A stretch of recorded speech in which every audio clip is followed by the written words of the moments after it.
Ladies and gentlemen, welcome to a new episode of Flesh Wound Farce, where we discuss and review your and our favorite comedy films. This is the world's first and only combination trivia host and professional wrestling announcer of Chilean descent that currently resides in Southern California, Ozzy V. And with me, as always, on this program, first in the Northern California Bay Area, is Greg. How you doing, Greg? Hey man, still digging the Outriders. Things are great, man. Yeah. So it's Yeah. been quite a lot of time on that thing. So I just it's been a blur. It's pretty sweet. It's pretty Yeah. great. It's a great game. How are you doing, Ozzy? Oh, I'm great. I'm rocking the Outriders too. However, it's tough because the Outriders demo actually got me back into Overwatch. So now I need to juggle the two.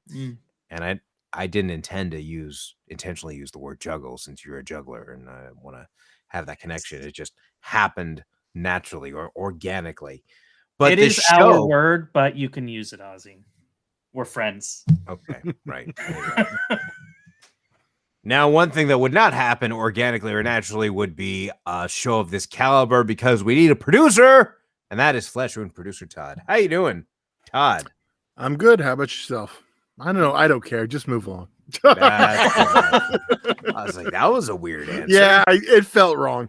Mm-hmm. It felt wrong. Mm-hmm. Smell that bullshit from here. All right, ladies and gentlemen, we are continuing our Stoner series by reviewing and discussing Pineapple Express. Before we do so, I found a commercial featuring Danny McBride, who's also a star in the film, in a Call of Duty commercial, sharing the screen with Michael Phelps. Todd, if you would please do the honors.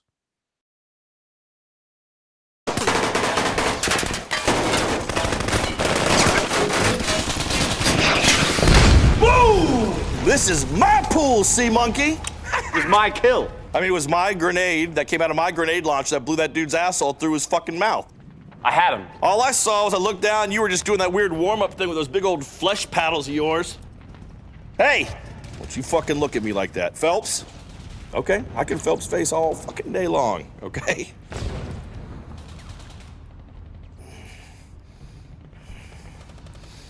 You have serious issues. Yeah, well, I'm not trying to call you out here in the middle of a battle zone, but you don't know how to lose, and that's an issue, man. It's a big issue. We're on the same team, you know that. Oh, are we? Are we, Michael? Because to me, when I'm on a team with someone and someone does something super fucking dope, like blow up a bunch of astronauts, there's usually like a high five or like a fucking way to go, teammate. And instead, I'm just getting this from you, just a fucking shit face, a face you make when you have to take a fucking shit. That's not teammate talk, Phelps, okay? And if that's how you're gonna treat me, then guess what, man? Maybe I don't want to fucking be your team, okay? So take your pistols and backstroke the fuck out of here. I'm sick of the attitude. You know what? You're lucky that I did not frag your ass. Actually, I wish that I would have. Let everyone on the internet see you lose. People would love that. Hashtag frag Phelps with a PH. It'd be fucking hilarious, man. Shit would go venereal. I think you mean viral. No, I mean venereal. Shit is fucking infectious. It's sexual. Can we just focus on the game? You have no idea what you're doing. Phelps, I'm not playing. I will blast this grenade right through your fucking nutsack. All right, so for those listening to the audio version of this program, not really much else. I mean, you have Danny McBride break through a wall, take care of some enemies, and everything you hear, the back and forth between McBride and Phelps, is pretty much what you got. There is nothing extra there except for the Phelps face that was referenced by McBride. But that back and forth banter just cracked me up so much that's something I wanted to share, especially since Danny McBride was a huge part of this film, that being Pineapple Express. Greg? You know, I love when companies do this kind of fun stuff. Like, they're definitely laughing at what they do and doing a great job at it. And Call of Duty, I believe, also had Snoop Dogg commentary on one of their games. So they're just knocking it out of the park of these like fun, funny moments. It's great because they're grabbing the casual gamer, and when you can do entertaining stuff like that, you just want to jump in. Todd, you hate video games. Just like you do movies. Yeah, I not gonna run out and buy the game, but whatever. I thought it was a very funny commercial. It was entertaining. Yeah. The Frag Phelps just really killed McBride. With a PH. McBride. the Oh PH. yes. McBride being McBride, so it's gonna be bad. McBride being McBride. Now, McBride was in this film, Pineapple Express. We did review the unrated version, unrated extended.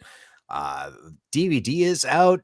Todd, you were saying that there's a Blu-ray out there, but it might just include the theatrical cut. Oh no. The Blu-ray 100% has both cuts. Okay. There was a 4K out there that includes the 4K disc and the Blu-ray disc.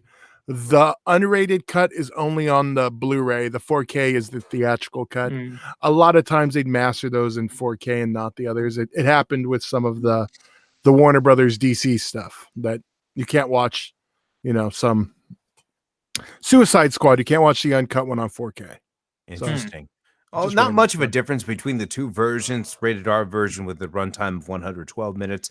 The unrated with a runtime of 117. So 5 minutes. 5 minutes is a good deal in a movie. Yeah. No, I'm it's used true. to I mean, uncut versions that are like a minute longer. So before when DVDs had those terrible covers, the ones with the flip and those just basically cardboard. I forget, those have a name. Well, anyway, but those were like, you could say like first generation DVD cases. I feel is a safe label to call them because they were stupid and you don't see them anymore. They're extinct. But what was also really frustrating in that era of purchasing DVDs or even receiving DVDs is you would get a DVD and it would be a full screen version and be like, why? This is stupid. So now it seems like that frustration no longer exists. Everything's just widescreen now. Oh, right? no. You have that frustration's flipped because people flipped out about Justice League, Zack Snyder's being 4x3. Okay, hold on, time out. I was one of those people. Not and I you. got over it. Yeah, but a lot of people are like, it doesn't fill my whole TV. I was like, oh my God. It's Okay, the exact opposite as I used to hear at the video store. Well, but it was that same kind of frustration. I mean, like, okay, the 4-3 Justice League is one thing. It was recut, whatever. That's still a special thing. But my point is that a similar type of frustration of getting, even renting a DVD from the store or whatever, coming home and realizing it's full screen. God, it's so stupid. Everything should just be widescreen. That should be like the standard. Yeah. That's fair to say, right? Oh no, I'm agreeing with you. I'm agreeing with Now, the logic. reason I said that, now I'm not saying that this Pineapple Express is only in full screen. The reason I said that is because now, for me personally, when there's an R-rated and an unrated version available, I want to see the unrated as much as I always wanted to see letterbox versions of everything. So if I see that I'm starting to see a theatrical version, it's like I had accidentally hit theatrical on this one and I saw the R rating come up and I'm like, just go. It's just like a tick. There are some exceptions to that rule that sometimes the extra stuff is 40-year-old virgin gets drugged down by that longer cut, but there are a few minor examples of the unrated, but 99.9% of the time I agree with you. Moving on to the synopsis of the film that I'll be reading on the back of this 2-disc DVD reads, Ride high on the Pineapple Express Ride high on the Pineapple Express, the outrageously hysterical blockbuster from Judd Apatow, the director and screenwriter of Knocked Up. A lazy stoner, played by Seth Rogen, is the sole witness to a murder by an evil drug lord and a corrupt cop. Marked for death, he runs for his life, dragging his dazed dealer, James Franco, and his supplier, Danny McBride, with him on a hilarious pot-fueled adventure. Directed by David Gordon Green, screenplay by Seth Rogen and Evan Goldberg, same creators of Superbad.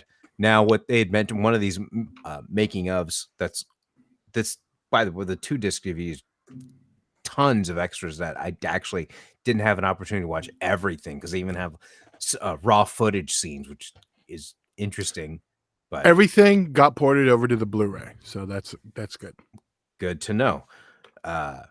But one thing in particular is when Seth Rogen's talking about this and Evan Goldberg's talking about this, they said, when we wrote Superbad, we're like, maybe a studio will eventually make this. It could work.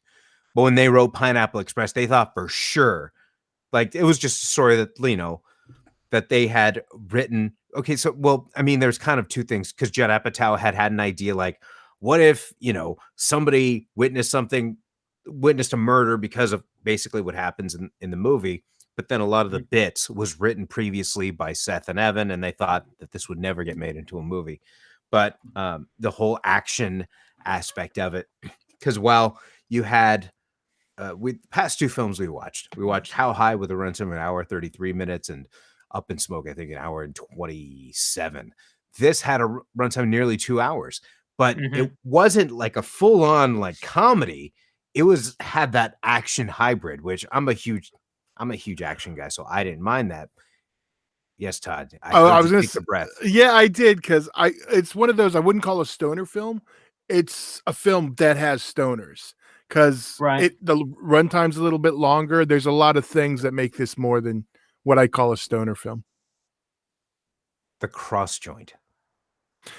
I understand there's marijuana references, but it's more than but I mean, like, I don't mean to say that as in, like, because when you say, oh, it's not a stoner comedy, it's a comedy, and action comedy that has stoners in it. Yeah, but at the same time, like, there are still some scenes that are pretty funny. I think you can not be a stoner and not smoke weed and just watch this. You know, it's really funny you say that. When this came out in the theater, I loved it, and at the time, I wasn't a regular smoker. Is it their fault? No, it's not. Technically, you can actually, well, maybe the correct word I should say is thank my girlfriend at the time.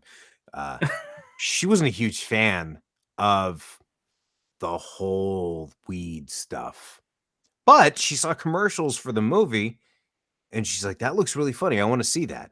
And I had already seen it before she saw it. And I was like, oh no, it's funny. It's hilarious. It's great, and we had to leave during the Saul apartment scene.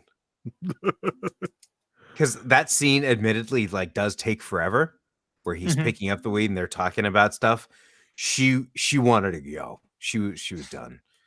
There was a big thing there. Good for you. I enjoyed it. Well, we left our brother's house one time, and she says, "Is it supposed to smell like skunk?" I just could not stop laughing.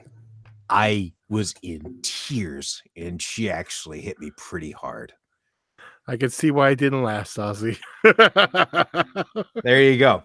Now, so this, I enjoy. I mean, like, I love this movie when it came out, but watching it again, I will say, admittedly, so the pacing is kind of off, where it seems slow at points, and then like speeds up really quick. It seems slow at points and speed. It's like a very up and down. It's not really consistent, but that's how a lot of Apatow stuff is, I've noticed. Specifically speaking to this one, though, one of the things that they had mentioned is because you had so many things happen during the action scenes. The problem with those action scenes is that they were so expensive that and what you saw in between that may have seemed to slow things down was to fill in for content. Right. The scenes that didn't have a lot of action were very low budget because most of the budget was used for all the action scenes you saw, which I mean, like Dustbusters, those are expensive these days. I'm saying that it ties into my favorite scene in the line, so I'm just going to jump right into it. And that is, you have both Seth Rogen and James Franco's character, Dale Denton and Saul, respectively, appear at their supplier Red's house, and a fight ensues. That is such a great fight scene, but what makes it great is that it's like, yeah, it's silly and it's goofy, but there's a sense of realism to it. Right. And of basically seeing 3 non-athletic guys in a skirmish like that. That's what it would look like. But a line that I caught that I didn't, as many times as I'd seen this movie before, I never heard this line. But in particular, it was where you had Seth Rogen take the portable phone, and he rushes to the bathroom to figure out to do something with it. And this time you have Danny McBride's character, Red, hitting James Franco with the dustbuster, as you mentioned. Brought the devil in my house. That's not the line. But the line is said by James Franco when he says, "Are you on that meth shit again?" That was the first because before I was always laughing during that scene. This was the first time where I'm really trying to hear everything, and that meth line really hit me hard and just busted me up. I love that. I mean, I love any scene with Red in this movie. Right. All of his lines are gold, but that scene in particular, you messed up my portable phone. Just you gonna break down you gonna pay for it when he's talking to the door, like just his own stuff is, man. And I would be remiss if I just didn't mention the line fish tacos. Sorry I took up too much, but it's all right. It's all right. So if we're going favorite lines, I'm wondering if we're gonna get a Red trifecta with this, because like you said, his lines were great, but there's a moment where he chickens out of like going in on this mission, and he's like, "I want to fuck my wife when she gets out of jail. I'm not gonna wake up murdered tomorrow." I lost it when he said, "I'm not gonna wake up murdered tomorrow." Like, that is one of the greatest moments from that movie, hands down. All right, I got 3, but I'm not going to use them all up because I'm going to see. I think Ozzy has a couple extras, I'm sure. Mine that had me dying. See, these 2 are so close. Well, one's a throwaway line. When they first smell the weed, I'm going to do 2. Just deal with it, Ozzy. When he smells the weed and he says, "Smells like God's vagina." That line had me dying. Then the other one, another quick throwaway line, when it's in the end sequence when they're going like down into the hole, and I can't remember which one says it. I want to say it was Franco, but he's like, "What's down there, Rancor?" And I just lost it. Did you? Okay, and that's it. But I will ask Ozzy, did you catch the Die Hard reference, the deep cut? The deep cut Die Hard reference. It was in the same scene. It was in the same. It's very deep cut. Like, I don't know. Greg? Me.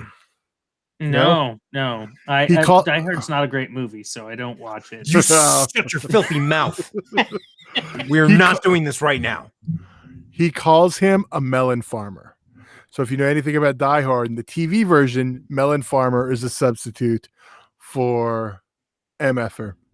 Oh, man, that is great. Yeah. I never watched the TV version of Die Hard, so there you go. Well, that's why I said it was a deep, deep cut. This movie had so many great moments, and I wish there's one specific line I could have said from this guy's moment, but Bill Hader in the beginning was awesome. And I love that they like come back to that moment. I don't know if you guys noticed, but that suit, like the submarine scuba suit kind of thing that the guy was wearing in that scene, later on in the final scene where there's the big fight, you could see it up in the background. So it seems like that's the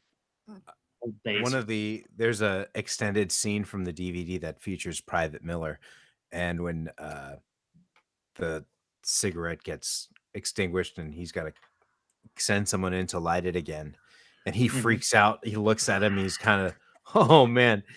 And in the extended scene, he asks, "Holy shit, you have a robot? What's his name?" Clicks back to the scientist, just says, "Zach. You have a robot named Zach? Hey, Zach, one day our species are going to be one and the same." And just, man, there's a lot. I mean, there's that so in the beginning, you had Bill Hader smoking this item 9. They're asking him questions about it. The scene itself was probably about 2-3 minutes, but the extended scene is like 10, and it's so great to see the amount of, and credit goes to David Gordon Green, who is it David Gordon Green? Did I say David Gordon Green? It sounds made up. I apologize. No, that's But correct.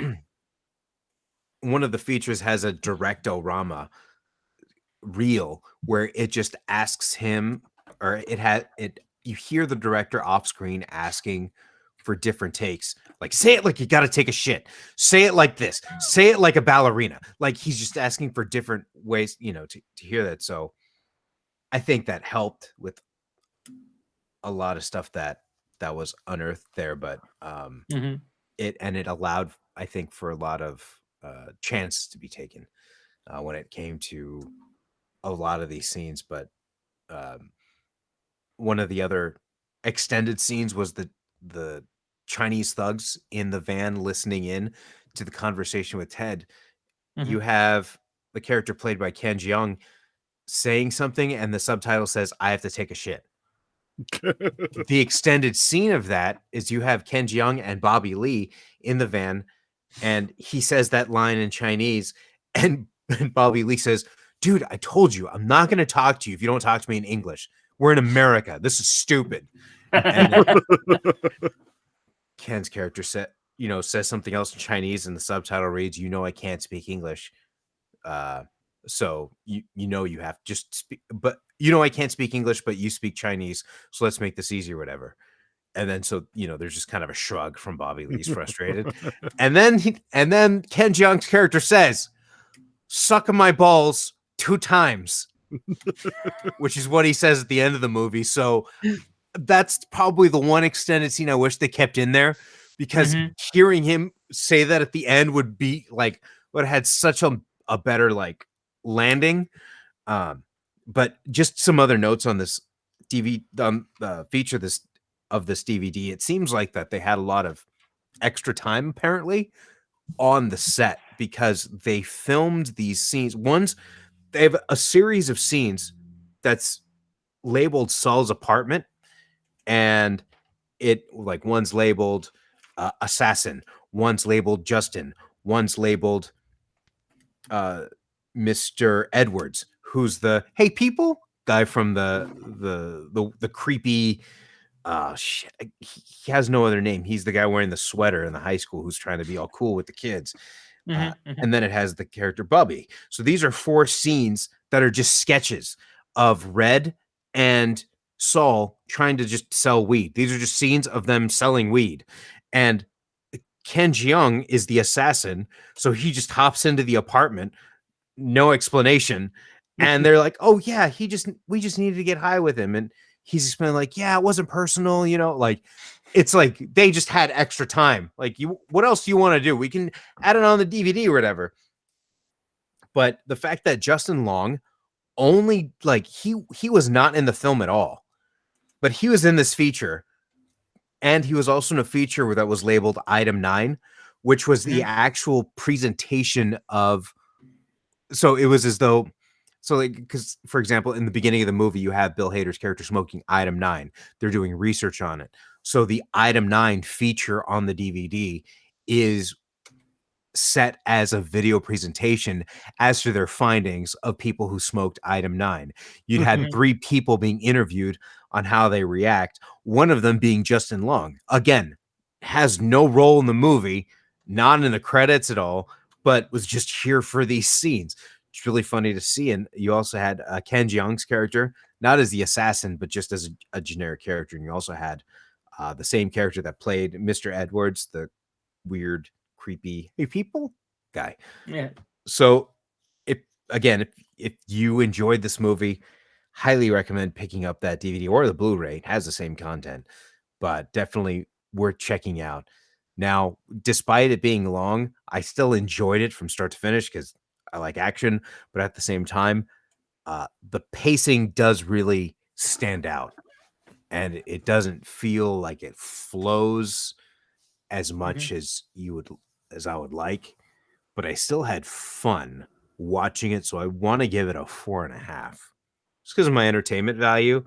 And I do like the story itself, but the only thing I want to take down from it is because of that pacing is the only reason rather I feel I can't give it a perfect score. Yeah, definitely not getting it a perfect score, but I think the extras made a lot of for this movie, like because it added so much more, which is fantastic. Um, the pacing was an issue, but it was very, very, very funny. So I was teetering between like a 4 and a 4.5, and since I'm in between the two, I think I'm gonna go for a 4.20. I think that'll be a good score. Well, For the record, that is our first 4.20 on Flesh Food Anything. well, there you go. I agree with the pacing. I think they should have stuck to the stoner comedy rule and kept it at under. Okay, comedy rule, you're supposed to keep it around 90. Stoner comedy, under 90. Either one of those would have been, I think it would have solved those pacing issues. But they are funny bits, so I get why we're running long. And like I mentioned earlier, the Apatow stuff tends to run longer. And for anyone else who listens to the other shows, I'm just saying it so you're not thinking I'm glossing over it. Yes, this is from the director of Halloween 2019, David Gordon Green, and also the co-writer of Halloween, Danny McBride, and also this year's upcoming Halloween Kills this October. So there, I said it, and I gave the movie a 4. All right. Well, there you go. Now, I did want to say, I don't know if maybe this should be an apology, but usually when I have the commentary available to me, I'll watch it.